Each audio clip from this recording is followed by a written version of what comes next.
আগের দিন সকালবেলা হাঁটতে গিয়ে তোমাদের গ্রিন অ্যাপেল দেখিয়েছিলাম। আজকে মানুষবাড় লেক ঘুরতে এসেছিলাম, তো ফেরার পথে অন্য আরেকটা জাতের অ্যাপেল দেখলাম, যেটা হচ্ছে আমেরিকান অ্যাপেল।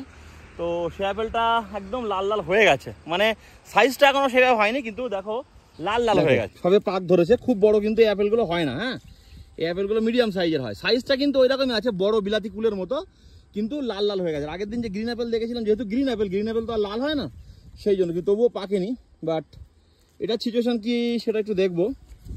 আর অ্যাপেলগুলো তোমরা দেখো যে পুরো একদম সাজানো, কিন্তু গাছগুলো একদম লাইনে সাজানো। আর আগের দিন যে গাছ তোমাদের দেখিয়েছিলাম ওগুলো অতটা সাজানো না, আর এগুলো তো ছোটো গাছ, এগুলো অত বড় গাছ নয়, কিন্তু ফলন বেশি। আর আগের দিন যেগুলো দেখছিলাম গাছ বড়, কিন্তু এত ফলন নয়। এগুলো তো পুরো একদম ভরে ভরে ফলন, দেখো একদম আপেল সাজিয়ে আছে, পাতার মধ্যে ঢেকে আছে, অত বোঝা যাচ্ছে না, কিন্তু প্রত্যেকটা গাছে কিন্তু ছোট ছোট গাছে একদম আপেল পুরো ভরে আছে। এবার হচ্ছে খেয়ে দেখার পালা। একটা আপেল নিয়েছি, দেখবো এটার টেস্ট কেমন। এই অ্যাপেলটা খুব শক্ত। আমাদের দিকে দু ধরনের আপেল পাওয়া যায়, অস্ট্রেলিয়ান অ্যাপেল অনেকে বলে, বাট নয়, সেইটা হচ্ছে এই অ্যাপেল।